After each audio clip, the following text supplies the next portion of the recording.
ಸೀಗಡಿ ರಫ್ತಿನಲ್ಲಿ ಪ್ರಪಂಚದಲ್ಲೇ ಮೊದಲನೇ ಸ್ಥಾನ ಪಡೆದ ದೇಶ ಯಾವುದು? Option Bharat, China, Ecuador, Indonesia.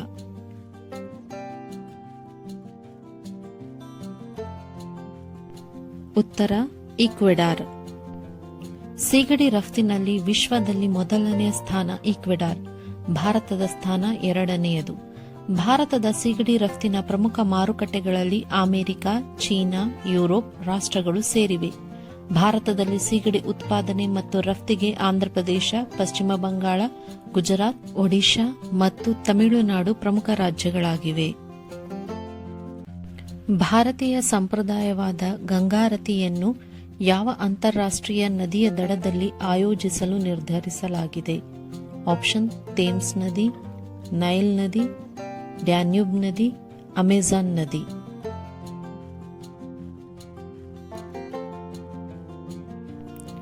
ಉತ್ತರ ಥೇಮ್ಸ್ ನದಿ.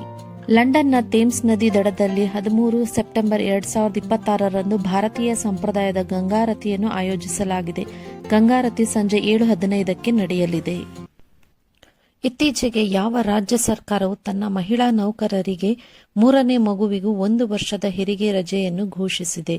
ಆಪ್ಷನ್ ಕರ್ನಾಟಕ, ಕೇರಳ, ತಮಿಳುನಾಡು, ಆಂಧ್ರಪ್ರದೇಶ.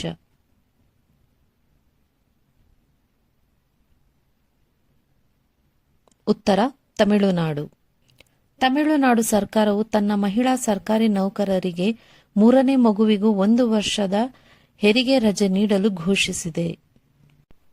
ವಿಶ್ವ ಮಾನವೀಯತೆ ದಿನವನ್ನು ಯಾವಾಗ ಆಚರಿಸಲಾಗುತ್ತದೆ? June 5, August 19, September 8, December 10.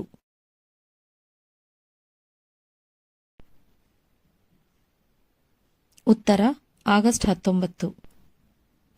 ವಿಶ್ವ ಮಾನವೀಯತೆ ದಿನ ಪ್ರತಿ ವರ್ಷ ಆಗಸ್ಟ್ 19ರಂದು ಆಚರಿಸಲಾಗುತ್ತದೆ.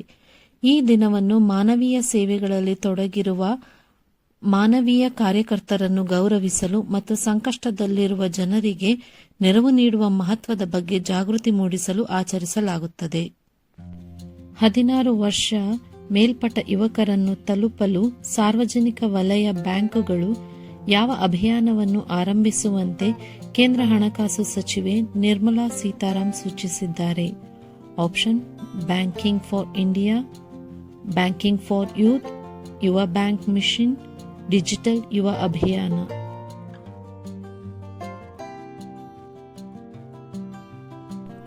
ಉತ್ತರ ಬ್ಯಾಂಕಿಂಗ್ ಫಾರ್ ಯೂತ್. ಅಭಿಯಾನ ಬ್ಯಾಂಕಿಂಗ್ ಆಫ್ ಯೂತ್ ಸೂಚಿಸಿದವರು ಕೇಂದ್ರ ಹಣಕಾಸು ಸಚಿವೆ ನಿರ್ಮಲಾ ಸೀತಾರಾಮನ್. ಯಾರಿಗೆ? 16 ವರ್ಷ ಮೇಲ್ಪಟ್ಟ ಯುವಕರು.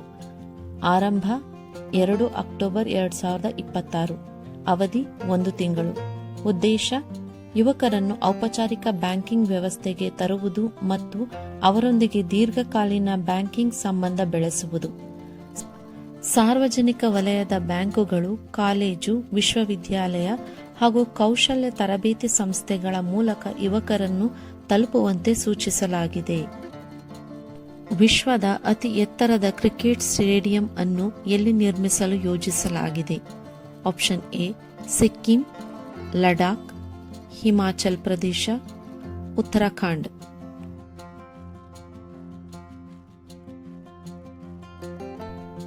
ಉತ್ತರ ಲಡಾಖ್. ವಿಶ್ವದ ಅತಿ ಎತ್ತರದ ಕ್ರಿಕೆಟ್ ಸ್ಟೇಡಿಯಂ ಅನ್ನು ಲಡಾಖ್ನ ಲೇಹ್ ಸಮೀಪ ನಿರ್ಮಿಸಲು ಯೋಜಿಸಲಾಗಿದೆ. ಇದು ಸಮುದ್ರ ಮಟ್ಟದಿಂದ ಸುಮಾರು 11,800 ಅಡಿ ಎತ್ತರದಲ್ಲಿ ನಿರ್ಮಾಣವಾಗಲಿದೆ. 2026ರ ಲೋಕಮಾನ್ಯ ತಿಲಕ್ ರಾಷ್ಟ್ರೀಯ ಪ್ರಶಸ್ತಿಗೆ ಭಾಜನರಾದವರು ಯಾರು? ಆಪ್ಷನ್ ಅಮಿತ್ ಶಾ, ಅಜಿತ್ ದೋವಲ್, ನಿತಿನ್ ಗಡ್ಕರಿ, ನರೇಂದ್ರ ಮೋದಿ.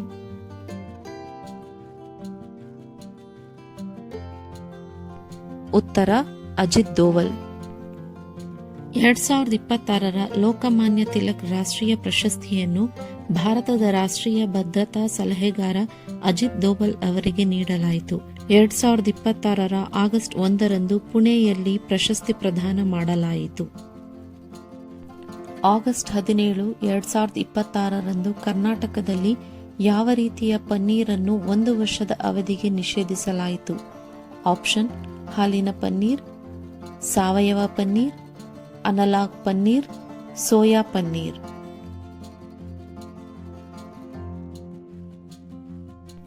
ಉತ್ತರ ಅನಲಾಗ್ ಪನ್ನೀರ್.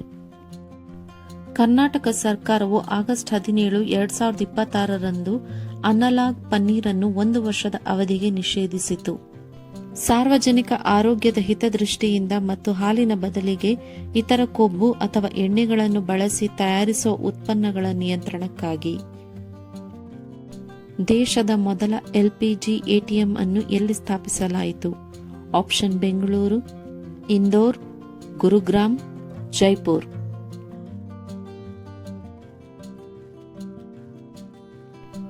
ಉತ್ತರ ಗುರುಗ್ರಾಮ್. ಬಿಪಿಸಿಎಲ್ ದೇಶದ ಮೊದಲ ಎಲ್ಪಿಜಿ ಎಟಿಎಂ ಅನ್ನು ಹರಿಯಾಣದ ಗುರುಗ್ರಾಮ್ನ ಸೆಕ್ಟರ್ 33 ಸೋಹ್ನಾ ಪ್ರದೇಶದ ಸೆಂಟ್ರಲ್ ಪಾರ್ಕ್ ಫ್ಲವರ್ ವ್ಯಾಲಿಯಲ್ಲಿ ಪ್ರಾಯೋಗಿಕವಾಗಿ ಸ್ಥಾಪಿಸಿತು. ಇದರಿಂದ ಖಾಲಿ ಸಿಲಿಂಡರ್ ಬದಲಿಗೆ ಕೆಲವೇ ನಿಮಿಷಗಳಲ್ಲಿ ತುಂಬಿದ ಸಿಲಿಂಡರ್ ಪಡೆಯಬಹುದು.